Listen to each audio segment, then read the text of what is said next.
చెప్పండి, చేతులెత్తి దేవునికి 3 సార్లు స్తోత్రం చెప్పండి.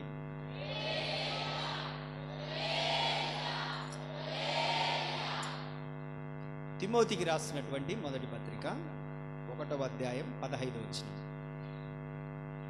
అపోస్తుడైన పౌలయ్య గారు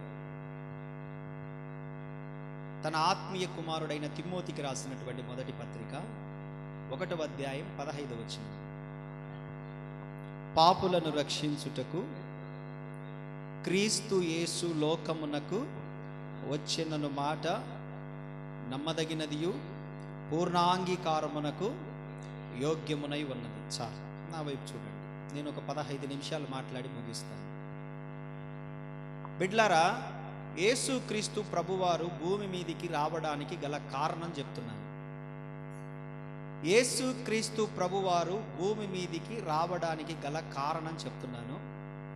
పాపులను రక్షించుటకు క్రీస్తు యేసు లోకమునకు వచ్చాడు. ఎందుకు వచ్చాడు అనే ప్రశ్నకు సమాధానం ఏంటంటే, నన్ను రక్షించడానికి వచ్చాడు అని మనం అనుకోవాలి.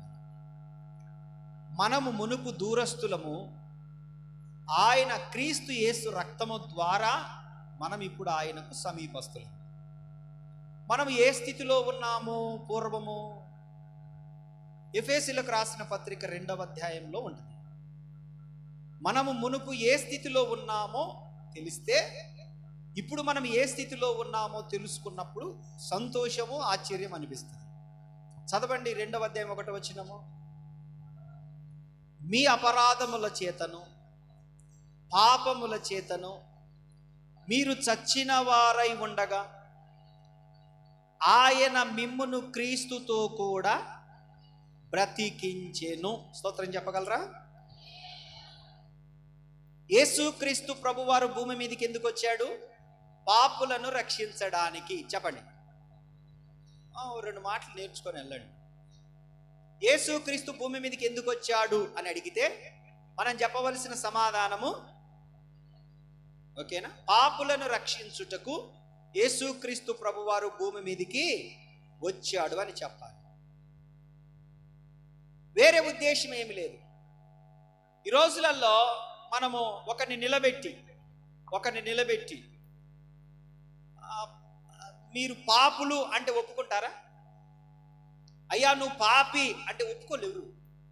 నేను పాపిని కాదు, నేను కాపోని అంటాడు. నేను పాపిని కాదు, నేను రెడ్డి అంటాడు. నేను పాపిని కాదు, నేను చౌదరి అంటాడు. నేను పాపిని కాదు, నేను ఎనుమల అంటాడు. నేను పాపిని కాదు, నేను వడ్డెరా అంటాడు. నేను పాపిని కాదు, నేను గొప్ప వంశపు వాణ్ణి అంటాడు. నేను పాపిని కాదు, నేను ధనవంతుని అంటాడు. నేను పాపిని కాదు, నేను గొప్పవాణ్ణి అంటాడు. ఎవరిని కూడా పాపి అంటే ఒప్పుకునే పరిస్థితుల్లో ఎవరు లేరు. కానీ దేవుని వాక్యం అంటుంది, పాపులను రక్షించడానికి నేను వచ్చాను అంటున్నాడు దేవుడు.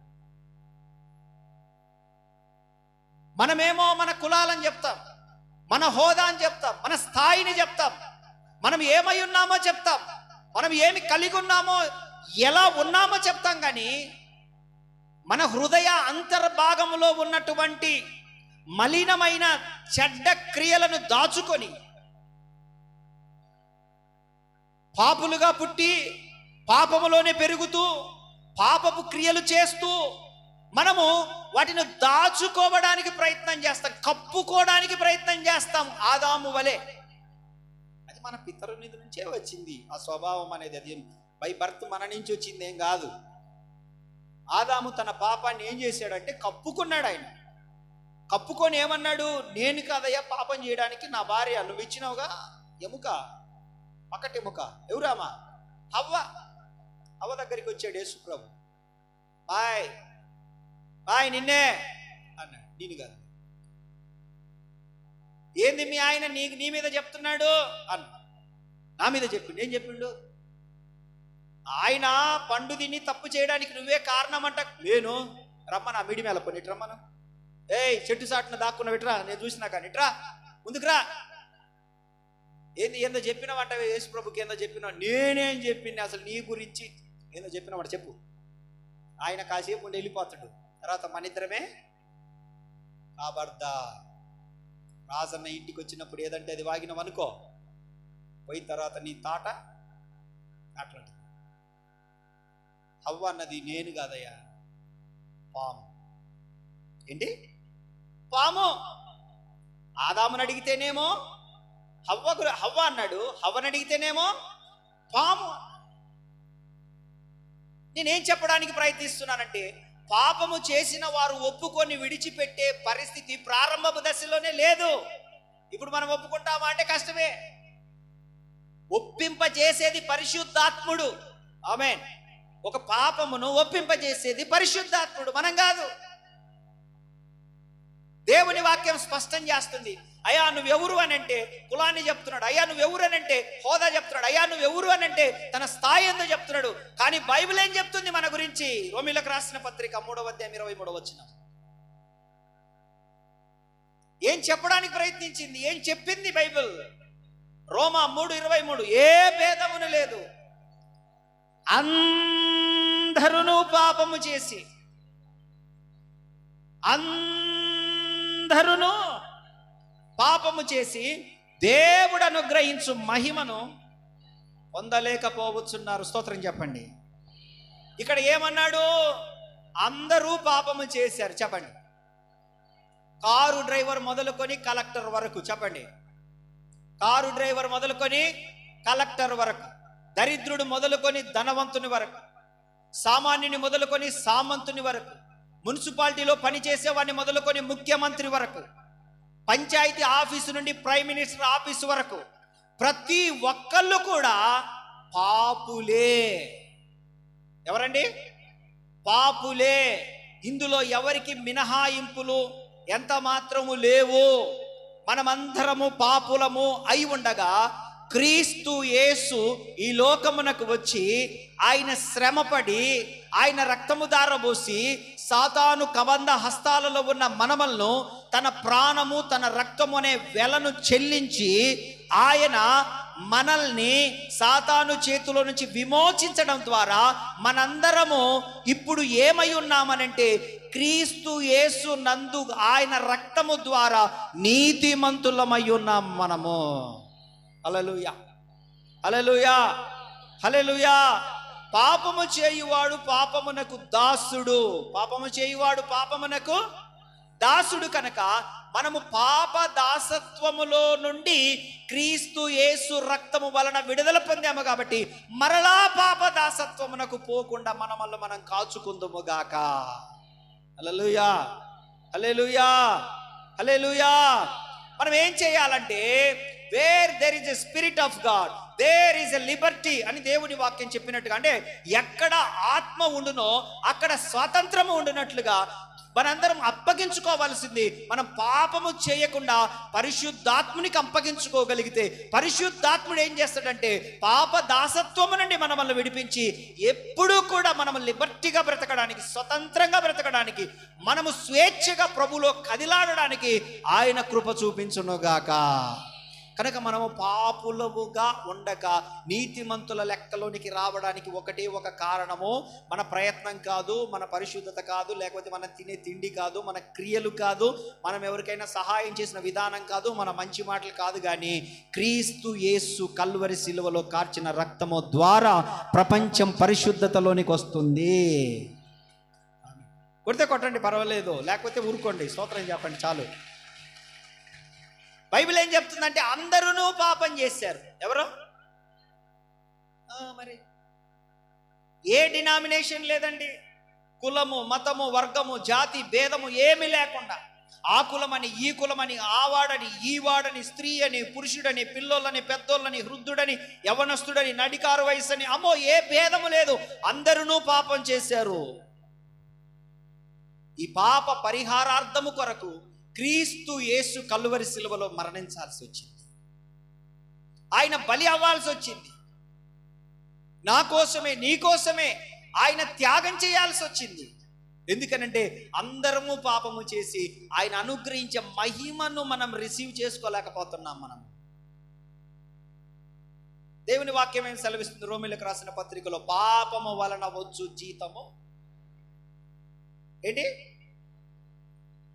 పాపం వలన వచ్చు జీతం మరణం. అది భూ సంబంధమైన మరణం కావచ్చు, ఆత్మ సంబంధమైన మరణం కావచ్చు. నాకు సంఖ్యాకాండంలో నేను చదివినప్పుడు ఒక మాట నాకు తగిలింది, నాకు భయం వేస్తుంది అసలు. నాకు భయం వేసింది అసలు ఆ మాట చదివినప్పుడు. చెప్పండిలే, మాట చెప్తాను అంతే, రెఫరెన్స్ నాకు గుర్తులేదు. ఆ మాట అసలు ఒక్క మాట అసలు భయం వేస్తుంది నాకు. అసలు ఆ మాట మామూలుగా నేను చెప్పినా భయం వేస్తుంది, నేను దాన్ని చదివిన భయం వేస్తుంది. ఏంటంటే, ఎవని పాపము వానిని పట్టుకొనునంట. చెప్పండి, పలకండి ఈ మాట. ఇప్పుడు చెప్పండి, నా పాపము నన్ను పట్టుకొనును. ఏదో ఒక రోజు పట్టుకుంటుంది. అయితే క్రీస్తు యేసు ప్రభు ఎందుకు వచ్చాడంటే, అది పట్టుకోకముందే నిన్ను విడిపించడానికి వచ్చాడు ఆయన. ఆమేన్. అది పట్టుకుందంటే నిన్ను తీర్పులోనికి తీసుకెళ్తుంది, నిన్ను కష్టాల్లోనికి తీసుకెళ్తుంది, నిన్ను జైలు పాలు చేస్తుంది, నిన్ను పోలీస్ స్టేషన్లో చుట్టూ తిప్పుతుంది, నిన్ను సంఘంలో, సమాజంలో, నీ తల్లిదండ్రుల మధ్యలో, నీ బంధువుల మధ్యలో, నీ స్నేహితుల మధ్యలో, నీ రక్త సంబంధుల మధ్యలో, నీ ఇరుగు పొరుగు వారి మధ్యలో అవమానానికి తీసుకొని వెళ్తుంది. పాపం ఒక రోజు బయలుపరచబడినప్పుడు, నీ పాపం, నీ అసలు జీవితం, అసలు రంగు బయలుపరచబడినప్పుడు ఏమవుతుందంటే, ఒక రోజున అవమాన పాలు పొందుతావు. అది దాని అర్థం. నేను మిమ్మల్ని హెచ్చరించట్లేదు, అది దాని అర్థం. నేను చేసుకుంటూ వచ్చింది అనుకో, దాన్ని ఎవరు చూడట్లేదులే, నేను మాట్లాడేది ఎవరికి తెలియదులే, నా భార్యకు తెలియదులే, నా పిల్లలకు తెలియదులే, నా సంఘస్థులకు ఎవడికి తెలుసు అని నేను చేసుకుంటూ వస్తే అది పెద్దదైపోతుంది. ఒక రోజున అది నా నెత్తి మీదకి వచ్చేస్తుంది. సేమ్ నా ప్లేస్లో మిమ్మల్ని పెట్టుకోవడం అంతే. అర్థమవుతుందా? నా ప్లేస్లో అంతే. నిన్న నాకు ఫోన్ వచ్చింది. ఫోన్ వస్తే మాట్లాడుతూ ఉన్నాను. బావా, నీకు ఒక విషయం చెప్పాలా బావా అన్నాడు. చెప్పు అని చెప్పాను. ఎవరికి చెప్పగాకన్నాడు. సరేలే నవ్వుకొని, సరేలే ఎవరికి చెప్పట్లేదు, చెప్పు అని చెప్పిన. బావా, నా లివర్కు హోల్ పడ్డదంట బావా అని అన్నాడు. సరే, ఎందుకు పడ్డదంట అన్నా. తాగి హోల్ పడ్డదంట బావా అన్నాడు. దేనికి? తాగకూడదని నీకు తెలుసు కదా, తాగితే హోల్ పడుతుందని తెలుసు కదా. హోల్ పడ్డమే కాదు, నిజంగా తాగి లివర్ పాడైపోయి, అవయవాలు పాడైపోయి ఆల్రెడీ నష్టపోయిన ఒక కుటుంబం నాకు తెలుసు. వాళ్ళు ఇప్పుడు ఎంత వేదన పడుతున్నారో, వాళ్ళు ఎంత మంచి కుటుంబమో. ఇప్పుడు ఆ లోటు ఎవరు తీర్చలేనంత బాధలో మునిగిపోయి ఎలా ఉన్నారో నాకు తెలుసు. కానీ నీకు అది తెలియదు ఆ బాధ. ఇప్పుడు నువ్వు అంత చెప్పాడు. నేను ఉదయాన్నే వస్తే మాట్లాడుతూ ఉన్నాను. ఎట్లున్నాడు మనోడు, ఫోన్ చేశాడు ఇట్లా, ఏమన్నా ఆపిండా అని అంటే, లేదయ్యా నిన్నంతా చెప్పిండా, డాక్టర్ చెప్పాడు నేను తాగితే నాకు హోల్ పెద్దగా అవుతుందంట, చెయ్యి పనిచేయదంట, కాలు పనిచేయదంట, మళ్ళీ నా మూతి పడిపోద్దంట, నేను మంచాన్ని పడతాడంట, ఇవన్నీ చెప్పాడుమా అని చెప్పి వాడు నాకు సాయంత్రం దాకా చెప్పి ఉదయాన్నే తాగి వచ్చిండయ్యా. ఏం చెప్పాలి ఇంకా?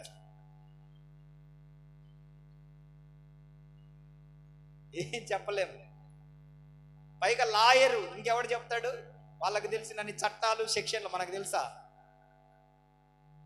నేనేం చెప్పడానికి ఇది మా కుటుంబంలోది కాబట్టి నేను మీ ముందు ఉంచుతున్నాను తప్ప, ఎందుకు ఈ మాటలు చెప్తున్నానంటే, ఒక తప్పు చేస్తే ఒక దినాన దాని మూల్యం మనం చెల్లించుకోవాల్సి వస్తుంది అని మనకు తెలిసినప్పుడు కాస్త మనము దాని నుండి తప్పుకుంటే మంచిది కదా, నెమ్మది. కానీ ఆమేన్.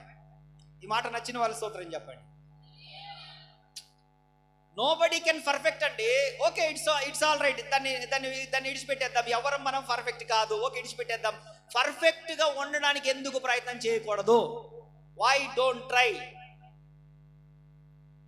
పర్ఫెక్ట్ కాదండి, పర్ఫెక్ట్ గా ఉండడానికి దేవుని వాక్యం చెప్తుంది కదా, మీరు ప్రయత్నం చేయండి అని. ఆమేన్. ఎందుకో తెలుసా? ఎందుకు ప్రయత్నం చేయమంటుందంటే, ఇప్పుడు చేసే పాపము, ఇప్పుడు చేసే దుర్నీతి, ఇప్పుడు జీవిస్తున్న జీవితం యొక్క ప్రభావము, అది మంచిదైతే మంచి, చెడైతే చెడు, ఒక రోజున కాలక్రమేణా హిందువులైతే కర్మ అంటారు, మనమైతే దాన్ని ప్రతిఫలం అంటాము.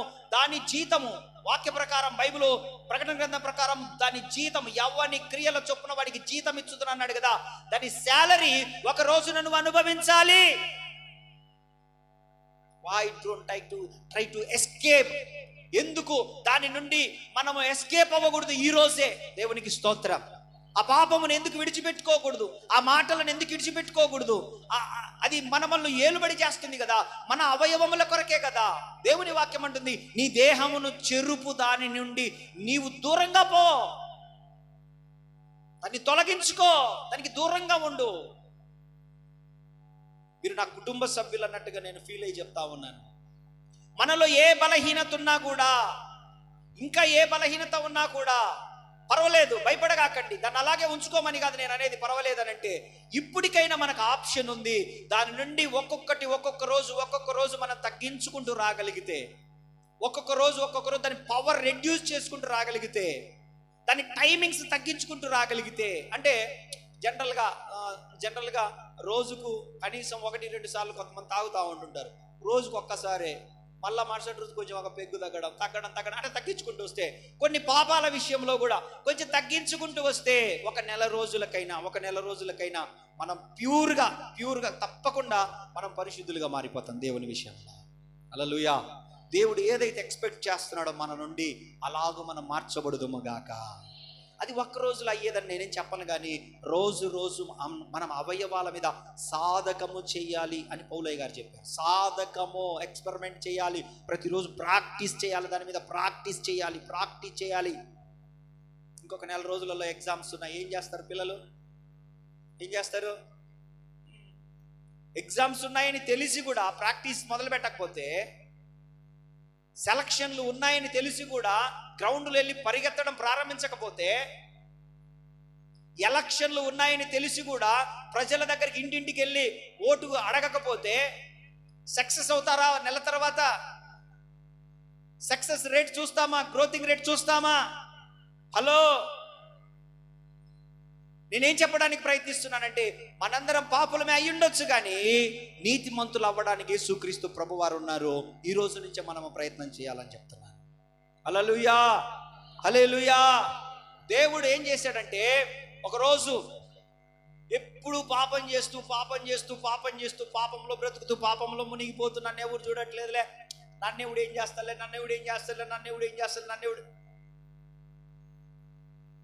ఒకరోజు ఆమెను ఈడ్చుకొని వచ్చారు అందరు యేసుప్రభు దగ్గరికి.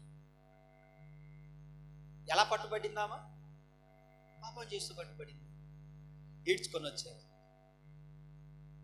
బోధకుడా, ధర్మశాస్త్రం ప్రకారం వ్యభిచారం చేసిన స్త్రీని రాళ్ళతో కొట్టి చంపమని ధర్మశాస్త్రం చెప్తుంది. వాట్ అబౌట్ యూ అని అడుగుతారు. నీ సంగతి ఏంటో చెప్పు.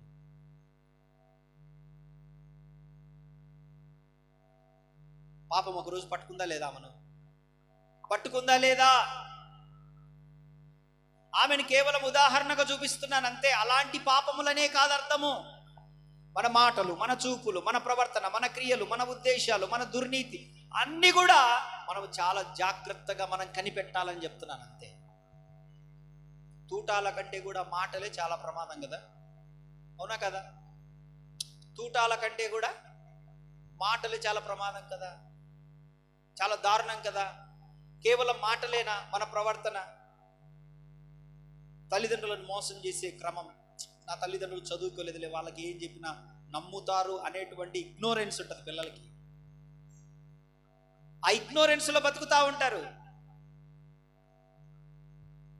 దేవుని వాక్యం అంటుంది, అందరూ పాపం చేశారు, అందరూ పాపము చేసి దేవుడు అనుగ్రహించు మహిమను పొందలేకపోతున్నారు. నేనేం చెప్తున్నానంటే, ఈ పండగ సందర్భంగా, ఈ క్రిస్మస్ సందర్భంగా, ఈ ఆనంద మాసంలో నేనేం చెప్పడానికి ప్రయత్నిస్తున్నానంటే, మనము దేవునికి సమీపంగా బ్రతుకుదాం. ఇకనైనా పాత వాటన్నిటిని ఒక్కొక్కటి విడిచిపెట్టుకోవడానికి ఈ రోజు నుంచి ప్రయత్నం చేద్దాము. మన స్వభావాలు మార్చుకోవడానికి ప్రయత్నం చేద్దాము. మనం మరింతగా దేవునికి సమీపంగా వద్దాము. ఆమేన్, ఆమేన్, ఆమేన్. దానికి ప్రతిఫలం ఏంటని అడుగుతారా? దానికి బహుమతి ఏంటని అడుగుతారా? దానికి ఏం మనకు వస్తుందని అడుగుతారా? అవును, భూమి మీద మనకే ప్రతిఫలం రాదు, భూమి మీద మనకే బహుమతి రాదు, భూమి మీద మనకేమి దొరకదు. కానీ తప్పకుండా నువ్వు సింహాసనము దగ్గర యుగ యుగాలు సంతోషంగా మాత్రం ఉండగలవని నేను దేవుని సేవకునిగా నేను నీకు మాటిస్తున్నాను. ఈ దేహాన్ని విడిచిపెట్టిపోతావు ఒకరోజు. నీకు అర్థం కావట్లేదు. ఎన్ని మరణాలు చూస్తున్నావు నీ చుట్టుపక్కల, అయినా మార్పు రావట్లే. ఎన్ని ఘోరమైన పరిస్థితులు చూస్తున్నావు, అయినా మార్పు రావట్లే. అప్పటి వరకే బాధపడి మరలా పాత జీవితంలోనికి వెళ్ళిపోతున్నావేమో ఒకవేళ. ఖబర్దార్, అటువంటి రోజు మనకు కూడా ఒక రోజు వస్తుంది. వాళ్ళు పండుకున్న సమాధిలోనే మనం పండుకోవాల్సి వస్తుంది, వాళ్ళు పెట్టబడిన పెట్టెలోనే మనం పెట్టబడాల్సి వస్తుంది, వాళ్ళను ఊరేగించి తీసుకుపోయినట్టే మనమలు తీసుకుపోవాల్సి వస్తుంది. అటువంటి రోజు రాకముందే 12వ అధ్యాయం ప్రసంగి గ్రంథములో, నీ సృష్టికర్తను నువ్వు స్మరణకు తెచ్చుకో. ఏంటండి హలో, ఏమని చెప్తుంది వాక్యము? నీ సృష్టికర్తను స్మరణకు తెచ్చుకో. Remember once again again and again. ఎందుకనంటే there is opportunity to repentance. మన మారు మనసు పొందడానికి ఇప్పుడు అవకాశం ఉంది కనుక. ఆమేన్. మనం తల్లిదండ్రులు మోసం చేస్తూ చాలా కాలం బ్రతికేయచ్చు. భార్యను మోసం చేస్తూ బ్రతకగలము. మనం గడప దాటేది కూడా గడపకు తెలియకుండా బ్రతకగలము. కానీ సృష్టికర్త కన్నులను దాటి మనం బ్రతకలేమని గుర్తుపెట్టుకోవాలి. ఆమేన్. ఎవరి కన్నులు? సృష్టికర్త కన్నులు దాటి మనం బ్రతకలేము. మనం దాటుతున్న గడప కన్నులు కూడా గడపకు కూడా తెలియకుండా దాటగలము, కానీ సృష్టికర్త కన్నులను దాటి మనం ఎక్కడికి కూడా వెళ్ళలేము. ఎందుకనంటే మనం పాపులము. అయితే దేవుని వాక్యం అంటుంది, ఆయన రక్తము ద్వారా పరిశుద్ధపరచుకోవడానికి అవకాశం ఉంది. వాటిని మనం క్లీన్ చేసుకోవాలి. ఆమేన్, ఆమేన్, ఆమేన్. కాబట్టి అందరము పాపులమే. అలాగని ఇక్కడ అందరి గురించి కాదు నేను మాట్లాడేది, భూమి మీద ఉన్న ప్రతి ఒక్కరి గురించి బైబిల్ చెప్తుంది. ఏ భేదమును లేదు. తెల్లోడని లేదు, నల్లోడని లేదు, చిన్న పిల్లలని లేదు, పెద్ద పిల్లలని లేదు, స్త్రీలని లేదు, పురుషులని లేదు, యవనస్తుడని లేదు, వృద్ధులని లేదు, ఇంకా రకరకాల వర్ణనలు ఉన్నాయి. ఆ వర్ణనలు ఏ భేదము లేదు, కానీ అందరూ పాపము చేసి దేవుడు అనుగ్రహించు మహిమను పొందలేకపోవచ్చున్నారు. అందుకే క్రీస్తు యేసు రక్షించుటకు భూమి మీదకి వచ్చాడు. హల్లెలూయా. శిక్షించుటకు కాదు, భక్షించుటకు కాదు, కానీ రక్షించుటకు వచ్చాడు. ఎందుకు వచ్చాడు యేసు ప్రభు? మన పాపములను బట్టి నిజంగా మనల్ని శిక్షించింటే నేను ఇక్కడ ఉండేవాడిని కాదు, మీరు అక్కడ కూర్చుండేవాళ్ళు. కానీ ప్రతి ఒక్కళ్ళు అన్నారు, మేము పాపులను శిక్షించడానికి వచ్చాము, మంచోళ్ళను కాపాడడానికి వచ్చామన్నారు చాలామంది.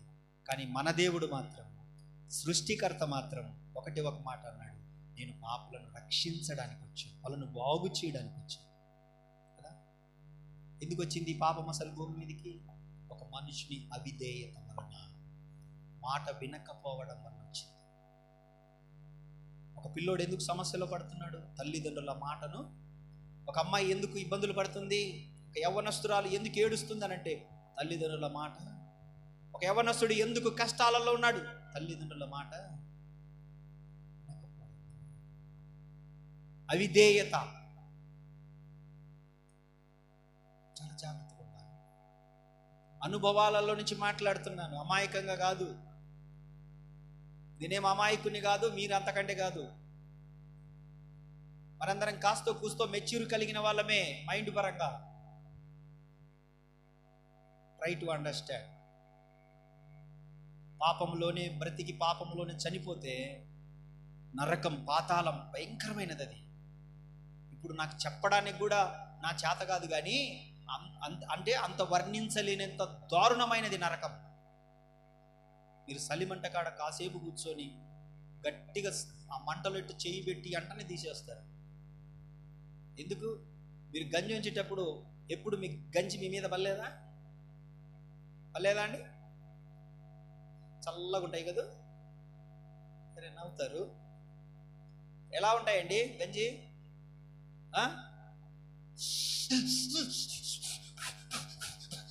అని చెప్పి దాన్ని ఈ చల్లదనం కోసం ఇంకా ఎన్ని పూసి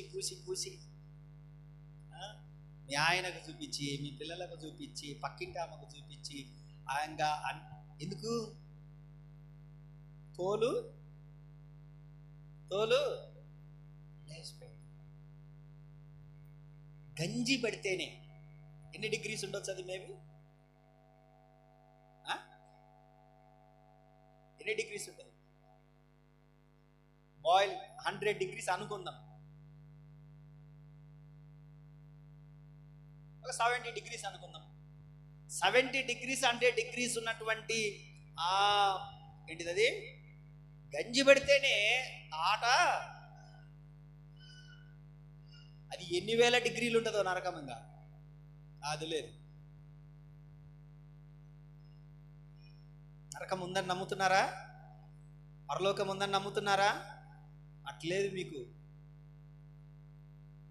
కాబట్టి బిడ్డలారా, దేవుడు మిమ్మల్ని శిక్షించాలని ఇష్టం లేదు ఆయనకు. మీరు పాపంలో ఉన్నారా? ఎవరైనా వ్యసనములకు బానిసలై ఉన్నారా? మీకు తీర్పు తీర్చాలనుకోవట్లేదు ఆయన. ఆయన అంటున్నాడు, ఆ పాపము నుండి విడుదల మీరు పొందగలిగితే, ఈ రోజైనా ఒప్పుకొని విడిచిపెట్టగలిగితే మరలా మీకు క్షమాపణ దొరుకుతుంది. తర్వాత తప్పకుండా మనకు దేవుని రాజ్యం మనకు దొరుకుతుంది. దేవునికి స్తోత్రం. హల్లెలూయా, హల్లెలూయా. కాబట్టి దేవుని వాక్యం అంటుంది, ఎందుకు వచ్చాడయ్యా యేసు ప్రభు అంటే ఈరోజు ఒకటే ఒక మాట నేర్చుకొని వెళ్ళండి. పాపులను రక్షించుటకు క్రీస్తు యేసు లోకమునకు వచ్చింది. కాబట్టి ఒకటే ఒక మాట చెప్పండి, నన్ను రక్షించడానికే యేసు ప్రభు వచ్చాడు. అవును, నా మటుకు నేను చెప్తున్నాను, నన్ను రక్షించడానికే ఆయన వచ్చాడు. ఆయనే గనక రాకపోయింటే నేను ఎప్పుడో చనిపోయిండేవాడిని. నా బాల్య దినములందే చనిపోయిండేవాడిని.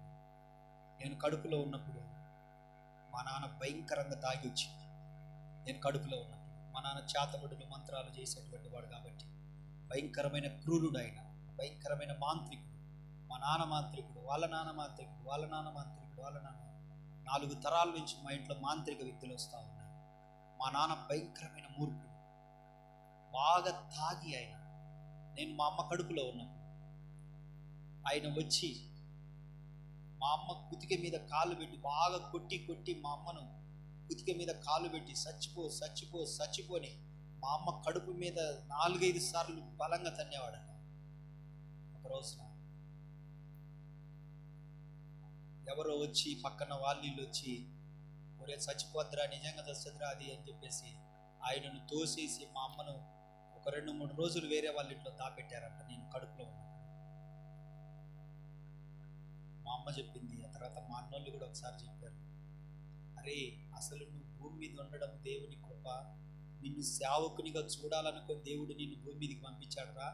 నువ్వు కడుపులో ఉన్నప్పుడే మరణాన్ని ఎదుర్కొన్నావు. నువ్వు నాన్న ఇట్లా వచ్చి పీక మీద పెట్టాడు. నేను చిన్నపిల్లలం రా. నాన్న కాళ్ళను ఎంత లాగినా కూడా ఆయన రావట్లేదు. నాన్న కాళ్ళను పట్టుకొని ఎంత లాగినా కూడా అమ్మ ఇంకా చివరి దశలోకి వచ్చి అంటా ఉందిరా, చచ్చిపోతుంది, నిండు చూలాలు అమ్మ నిన్ను కడుపులో ఉంది. 2-3 సార్లు బలంగా తన్నాడు ఆ మైకంలో. 2-3 రోజులు వేరే వాళ్ళ ఇంట్లో అమ్మని దాచిపెట్టారా. రోజు తాగొచ్చి కొడతా ఉంటాడు. నేను డెలివరీ అయిన తర్వాత కూడా, నన్ను మా అమ్మ కన్న తర్వాత కూడా నేను నల్లగా పుట్టానని చెప్పాలంటే ఒక పందిలాగా, చిన్న పందిలాగా అంత నల్లగా ఉండి అలా ఉన్నానని చెప్పేసి మా నాన్న మా అమ్మను పిచ్చగొట్లు కొట్టి తీసుకుపోయి సమాధులుంటే కాష్ణాల గడ్డ కాడ తీసుకుపోయి ఆడ పెట్టేసి ఇంటికి వచ్చేసిందంట. మా అమ్మకు తెలియదు మా అమ్మ మైకంలో ఉన్నది. మరలా వెంటనే లేచి చూసుకునేసరికి లేకపోయేసరికి పరిగెత్తుకుంటా మరలా వెళ్ళి వాళ్ళని అడిగి బతిలాడుకుని అడిగితే నేను ఆడ ఉన్నాను. ఇక వాళ్ళు వచ్చి మా నాన్నను తిట్టి కొట్టి, చంపుకుంటావా, నీ కడుపున పుట్టినని, నువ్వు ఎట్ట ఉన్నావో వాడంతే ఉన్నాడు కదా అని చెప్పేసి, నువ్వేమన్నా పెద్ద తెల్లగా ఉన్నావా వాడు తెల్లగా పుట్టడానికి అంటే, లేదు వీడు అసలు చూడు, వీడు ఆకారం చూడు, సేమ్ పంది ఉన్నట్టున్నాడు వీడు, అసలు పంది పుట్టింది కడుపున, మరి నేనేమన్నా పందినా అని చెప్పేసి ఆయన చాలా మాట్లాడినాడంట. లేదు వాడే గొప్పోడవుతాడు, వాడే ప్రయోజకుడు అవుతాడు, వదిలేసేయండి, వాడు బతుకుతాడు కానీ అని చెప్పేసి వాళ్ళందరూ మా నాన్నకు చెప్తే, అప్పుడు మా అమ్మ తీసుకొచ్చుకొని మా నాన్న విషయంలో ఇబ్బంది లేకుండా అప్పుడు అమ్మోళ్ళ పుట్టింటికి తీసుకొని వెళ్ళి కొంతకాలం ఉండి మళ్ళా కొంచెం ఇదైనా మళ్ళీ తీసుకొని రావడం. ఎందుకు ఈ మాటలు చెప్తున్నానంటే, ఇప్పుడో నేను కాలగర్భంలో కలిసిపోవలసిన వాడిని. ఈరోజు నేను ఇక్కడ ఉండడానికి కూడా నాకు ఈ దినములు కావు. కానీ దేవుడు నన్ను ప్రేమించి, దేవుడు నన్ను ఒక సేవకునిగా చూడాలనుకున్నాడు ఆయన. అందుకే నన్ను భూమి మీదకి పంపించాడు ఆయన.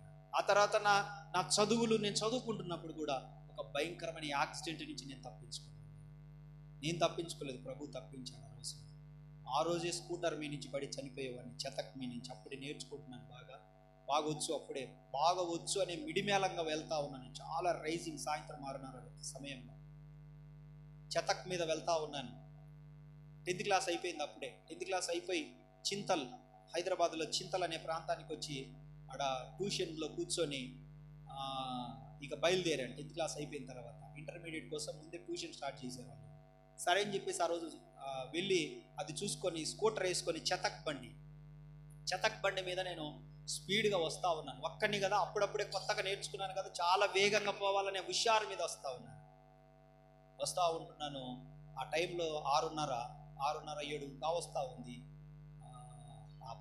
షాపూర్ నగర్ ఆ ఏరియాలో గాజుల రామారం రోడ్డుకు వస్తూ ఉన్నాను. షాపూర్ నగర్ నుంచి ఇట్లా వస్తూ ఉంటుంటే ఇద్దరు అప్పుడే కంపెనీకి పోయి వస్తూ ఉన్నారు, పనికి పోయి బాక్సులు పట్టుకొని వస్తూ ఉన్నారు. వాళ్ళు రోడ్డు మీద నడుచుకుంటూ పోతూ ఉన్నారు. వాళ్ళు నాకు దగ్గరకు వచ్చేంతవరకు కనపడలేదు. వాళ్ళు దగ్గరకు వచ్చేంతవరకు నేను గమనించలేకపోయాను వాళ్ళను. పైగా నేను చాలా స్పీడ్లో ఉన్నా. నేను బ్రేక్ కొట్టినా కూడా ఎగిరి ఎంత దూరంలో పడతానో తెలియదు, మొత్తం పగిలిపోతాయి. అంత వేగంగా ఉన్నా, కొత్తగా నేర్చుకున్నాను కాబట్టి. అప్పటికే మా అమ్మ ప్రార్థన, అప్పటికే